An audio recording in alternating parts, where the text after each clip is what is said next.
just heard like Emily Rose or something in my apartment. Hello everyone, welcome back to Freelance Friday. My name is LJ and I'm in a new location this week. Hopefully there's nothing embarrassing like in the depths behind me. I never really know. Today I'm going to be talking about kind of the negative side of freelancing. So most of these videos have been pretty positive. I've only done 2 so far, but I got a comment on my first Freelance Friday episode actually, which I will have linked down below. If you missed any episodes, I'll have all of them.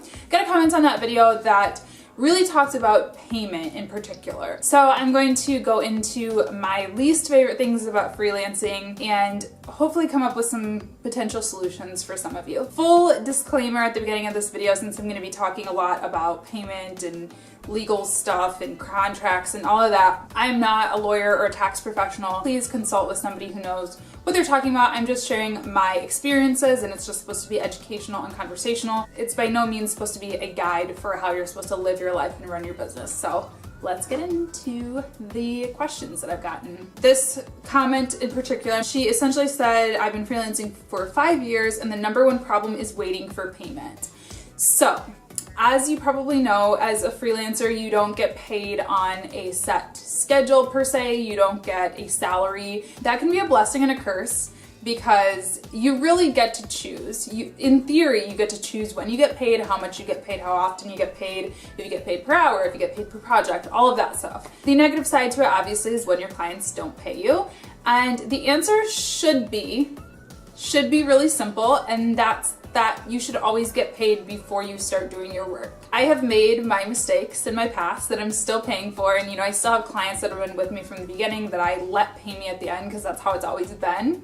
But anybody new who signs with me pays me before I deliver the services. And that's for a really simple reason, and that's because I've had a few negative experiences and I've heard enough horror stories to not be put in that position. Now, that can be challenging sometimes. I know that some clients just aren't comfortable paying up front. And I get it. I mean, if I'd never worked with a contractor before and didn't know their work style and couldn't really trust them, well, first of all, I wouldn't hire them if I couldn't trust them. You know what I mean? But I do get it. Sometimes people just, it's weird to them. So if that's the case, try to get them to at least pay a deposit. Sometimes for my first month with clients, I'll do pay me half like when I start doing the work and then half once I've delivered the writing, the content, the social, whatever it is. So yeah, that's one option. The second part to that is whether they pay at the beginning or at the end or in the middle or whatever you guys decide on, there should always be a contract. A contract is a legally binding document that essentially says you're doing work and they have to pay you for it.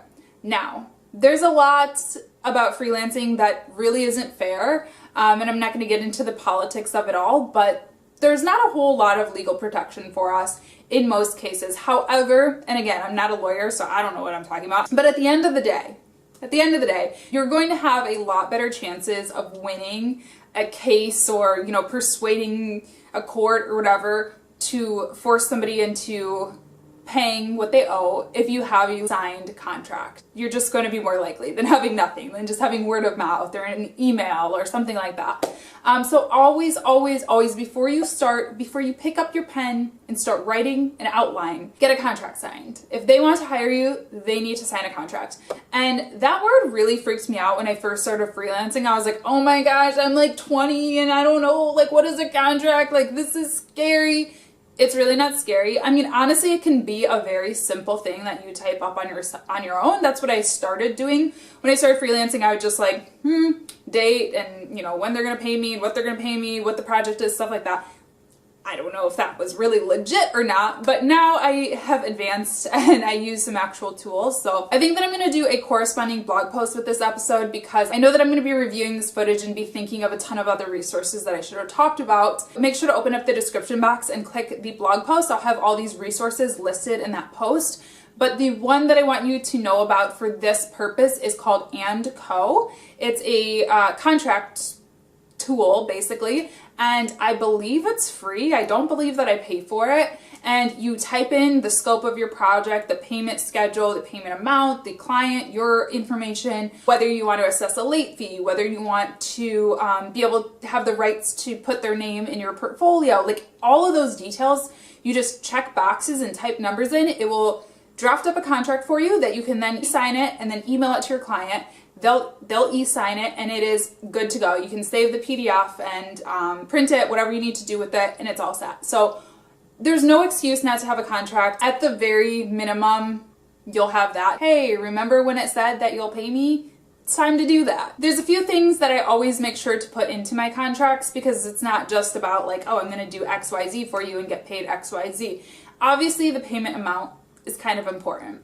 But even more important, or equally as important as the payment amount, is the payment schedule. So, like I said, are they gonna pay you at the beginning on the contract date? Are they going to pay you at the end when you've gave them the deliverables? They going to pay you at a certain time, date in the month? How is that going to work? So make sure to lay that out, write it out explicitly so that there's no arguing about it. The other thing is make sure to also explain if there's a late fee and when an invoice is considered late. So this really depends, and obviously like I'm super flexible. I mean, I have like a hard policy written into my contracts for the sake of like, you know, getting my payments, but obviously you can be flexible. If you're working especially with individuals or small businesses like I do, I get it. Life happens sometimes. But anyway, have that written in there. I start charging a late fee after 3 days. It sounds really mean. It sounds really aggressive. It looks really nasty written in a contract, but at the end of the day, I always get my money.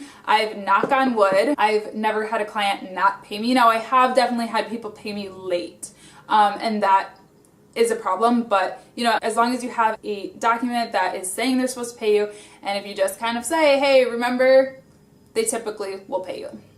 So that's the first and probably the most negative thing about being a freelancer. I hope that helped. I also will list the invoicing software that I use, which is also free, I believe. It's called Wave. So all that stuff will be in the blog post. Make sure to click down below, open up the description box. It'll bring you over to my blog, and I'll have all those resources listed out for you. Number two, the next, this might be the worst for me actually, part about being a freelancer is taxes and just like general cash flow and stuff like that.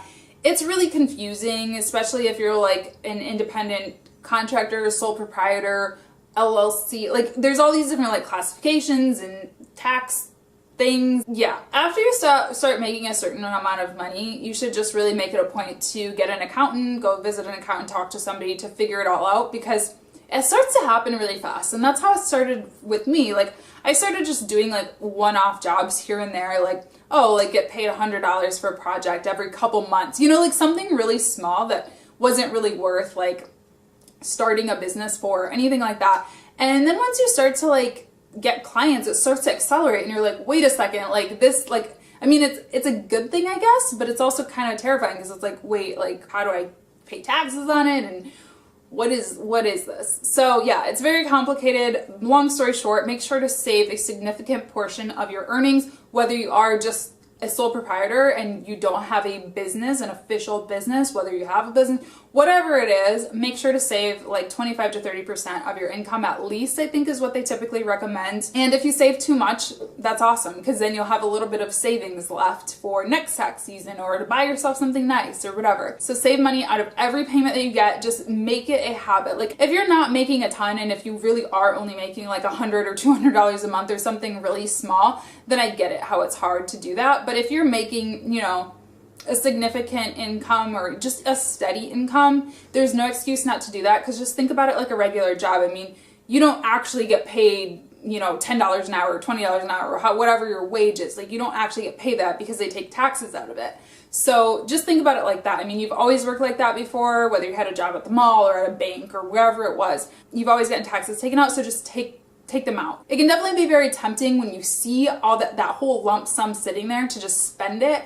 But just keep in mind, you are going to pay for it at the end of the year or at the beginning of the year, quarterly, whatever it is, and you're not going to like it. It adds up, man. It adds up, and it's totally true. More money, more problems. Number two, regarding taxes, is save all of your receipts. If you travel for business, if you go take a client out to lunch, if you buy pens strictly for your business, if you buy a computer strictly for your business, any purchase that you make that is for your business, for your freelancing career, save that receipt. And it might not be able to be written off, but if you take it to your tax professional and show them everything, they'll figure out what can and cannot be written off. It's better to be safe than sorry and to have a receipt for something than not to. The last point that I'm going to touch on, because I know this video is already getting pretty long, is just general like accountability and stress of being a freelancer. So, you know, freelancing is totally different than a day job because, you know, you don't have somebody behind you managing your projects and, you know, kind of steering you in a direction and asking you how things are going, and you don't have that. It's very much you are in control, which is a blessing and a curse. You'll probably hear me say that a lot about freelancing because it truly is a blessing and a curse. You know, it's amazing because you don't have to answer to anyone and you have total creative control and blah, blah, blah. But it's also kind of terrifying because you also have no one to lean on or hide behind if something goes wrong, or if you have a question, or if you don't know how to do something and a client asks for something, or, you know, if you don't get paid, you can't just tell your manager, hey, can you call HR for me? Like, it doesn't work like that. So, yeah, it can get very stressful and you can have a lot of weight on your shoulders. So I think I talked about this in my YouTube Q&A. Don't be afraid to ask for help. Whether it's, you know, hiring another freelancer to help you with some very small, like paperwork kind of projects or whatever it is, or, you know, reaching out to your network and hiring an accountant so you don't have to spend hours and hours and hours and hours doing your own taxes and freaking out that you did them wrong. Just lean on people. Make friends with fellow small business owners. Watch things like this that give you resources and knowledge. Because yeah, it's really hard to do alone. I mean, I know that we do this alone, but there's no way that I did this on my own, if that makes sense. I mean, I leaned on a lot of people to do it. And yeah, as far as clients, I mean, like, it can be really terrifying sometimes. I'm like afraid to check my email because if I send something over and I'm like, oh my gosh, like I send a photo edit over, like I create a social media image for somebody and I'm like, oh my gosh, like what if they hate it? What if they think it's horrible and it looks terrible? You know, you never know what the response is gonna be. And so it can be kind of terrifying, but yeah, you just have to be confident and also just be ready to explain to any client why you did something a certain way. Don't just like lollygag and just do something, like throw something out there. Like you always have to have a business reason behind it. So I really recommend that you get kind of pretty well versed in business itself. I mean, just because you're good at social media or good at graphic design or good at whatever it is your talent is, doesn't mean that you're well versed in business. And at the end of the day, if you're catering towards individuals and small businesses or large businesses, I don't work with big businesses, that's what they care about. They care about ROI, they care about revenue and results. Like they don't care about that a social media image was pretty. Like that doesn't matter to them. I hope this video was helpful. Please do continue to send me your suggestions. I really loved that comment, so that's what sparked this whole video. So yeah, if you have any specific questions or topics you'd like me to talk about in the next Freelance Friday, please leave them in a comment down below. I'd also really love it if you gave this video a thumbs up and if you subscribe to my channel for updates. I post videos multiple times per week and I post Freelance Friday every other Friday. And I think that's all I have for you today. Also, last thing, check the blog post if you want some resources. I'm going to put Wave and Anco and some other resources probably that I use on a regular basis to help me out with some of the things I talked about in this video. So yeah, hope you enjoyed and I will see you next time. Bye!